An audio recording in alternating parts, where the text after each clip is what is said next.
Bonjour à tous et bienvenue dans cette nouvelle vidéo. Je suis vraiment très heureuse de vous retrouver après ces quelques petites semaines d'absence. Je suis vraiment désolée, j'ai eu un tout petit problème de santé, rien de grave, mais qui m'obligeait à rester un peu à l'écart de la YouTube sphère, mais je suis à nouveau ici pour vous présenter mes dernières lectures. Alors, ça a été des semaines de lecture un peu difficiles, je dois l'avouer. J'ai eu pas mal de déceptions, j'en ai quand même eu 3 sur 5, ça fait beaucoup. Et par contre, deux coups de cœur qui relèvent vraiment le niveau. Donc voilà. Je n'ai pas pu beaucoup lire ces derniers temps à cause de ce problème de santé et aussi de la rentrée universitaire. Donc voilà, je n'ai pas lu autant que j'aurais voulu.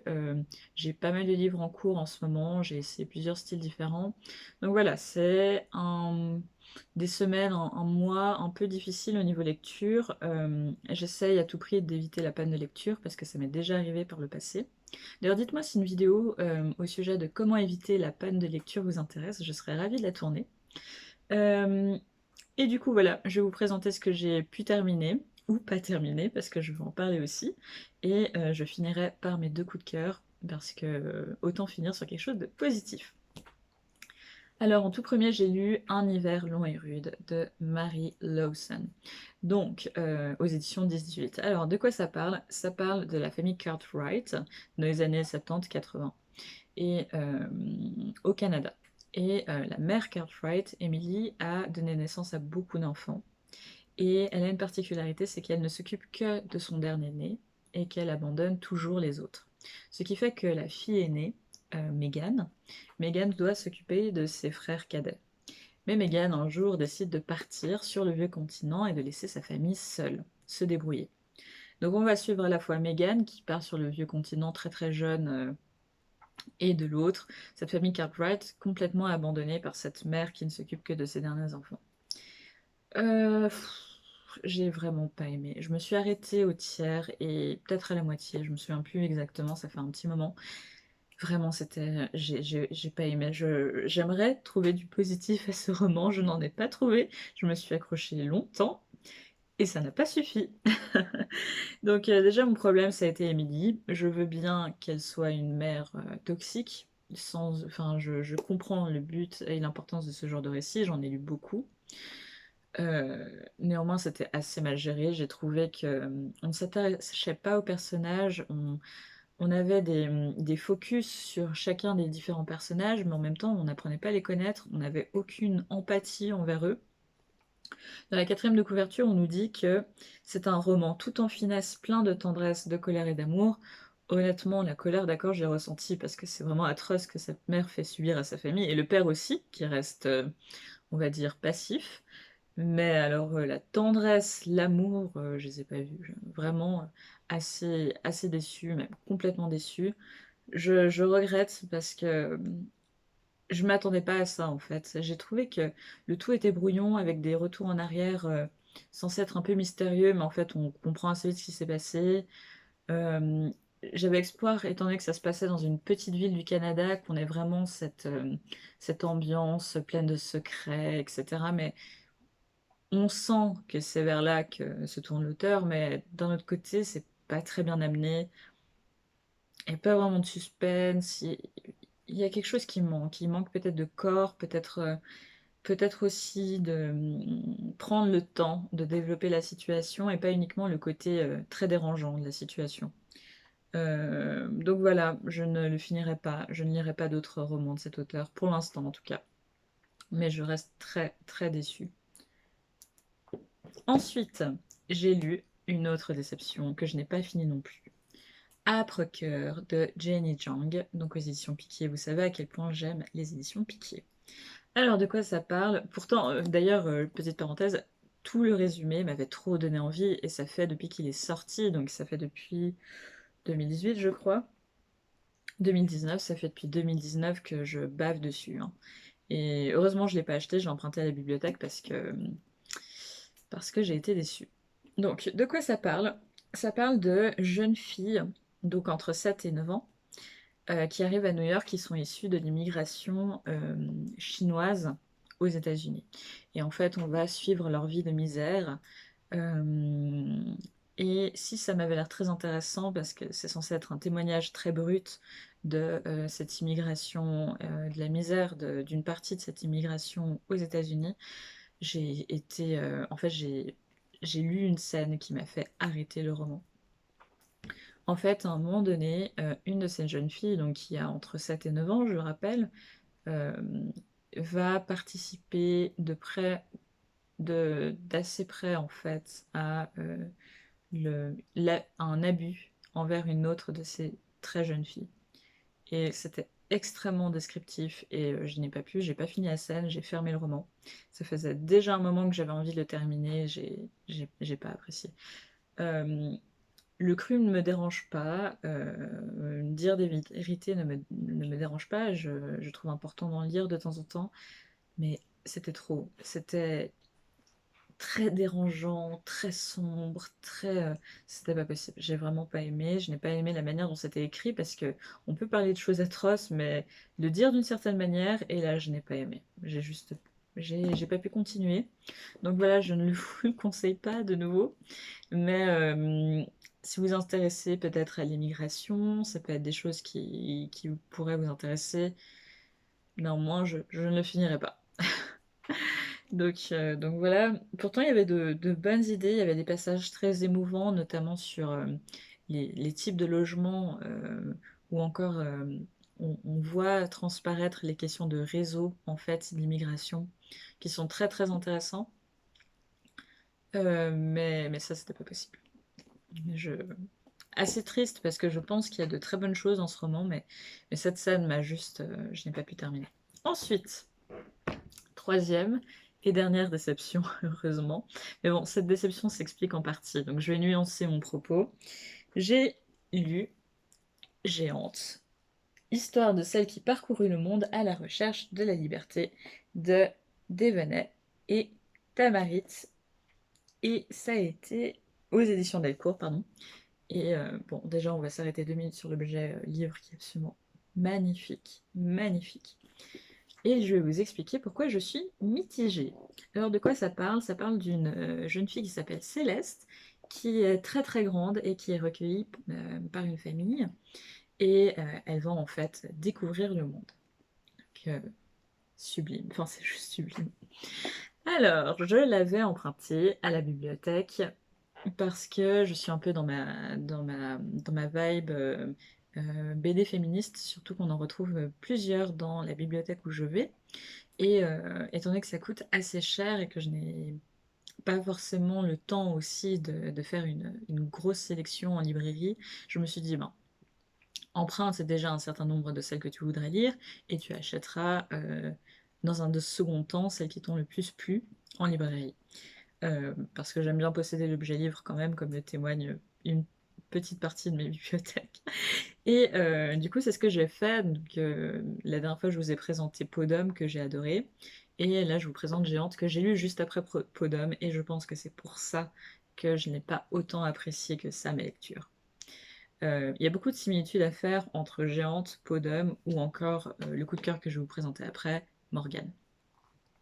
Déjà, évidemment, le choix de la colorimétrie, comme vous pouvez le voir, même si, et ça c'est un point très positif de la BD, même si la BD change un peu de colorimétrie au fur et à mesure où la BD s'avance, je vous montre juste cette page qui est magnifique. Il y a quand même une grosse prédominance de violet et de bleu qui, moi, me va totalement parce que j'adore ces couleurs. On a à nouveau le thème de la jeune fille qui est quand même rousse. Je sais un peu si Podum était rousse ou blonde. En tous les cas, on a un certain nombre de codes féministes qui sont assez établis, peut-être moins subtilement que dans Podum, et c'est peut-être ça qui m'a un peu dérangée.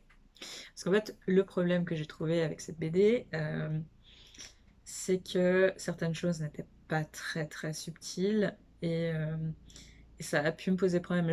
Pour un public un tout petit peu plus jeune que moi ou qui n'a pas lu autant d'ouvrages féministes, c'est vraiment une magnifique BD. Donc on retrouve encore une fois le thème de la sorcière, le thème de la jeune fille rousse, le thème des inégalités entre hommes et femmes. Et en soi, la BD était vraiment sympa, mais j'avais juste un peu l'impression de lire quelque chose que j'avais déjà lu en partie. Et si les dessins étaient magnifiques, comme ici, et l'histoire sympa, j'ai pas réussi à être totalement emballée. Donc je pense que c'est vraiment de ma faute. Je n'aurais pas dû lire ça après Peau d'homme. Et je me le suis dit en plus, quand je l'ai commencé, je me suis dit, tu devrais faire une pause, lire autre chose et revenir là-dessus. Je vous la conseille quand même parce qu'elle est vraiment chouette, elle est vraiment belle et surtout pour des lectrices adolescentes, je pense que ça pourrait être une super lecture qui présente une femme forte, qui présente des femmes fortes et, euh, et une très belle aventure. Donc franchement, je vous le recommande. Je suis juste un peu déçue parce que je n'aurais pas dû le lire à ce moment-là. Mais bon, c'est la vie, je suivrai de près ce que font ces deux auteurs et illustratrices. Et voilà. Donc maintenant, on va passer à mes deux coups de cœur. Je commence par lequel? Par Morgane, pour rester dans la BD. Donc j'ai lu Morgane. Morgane de Kansada et Fert aux éditions Delcourt Mirage. Donc déjà, un gros bravo aux éditions Delcourt de publier de telles magnifiques BD. Donc cette BD, je vais l'acheter. Donc là, c'est la version empruntée, mais je vais l'acheter parce que ça a été un coup de cœur absolu. Je l'ai fait lire à mon copain également qui a trouvé qu'elle était très très bien. C'est vraiment une BD sublime.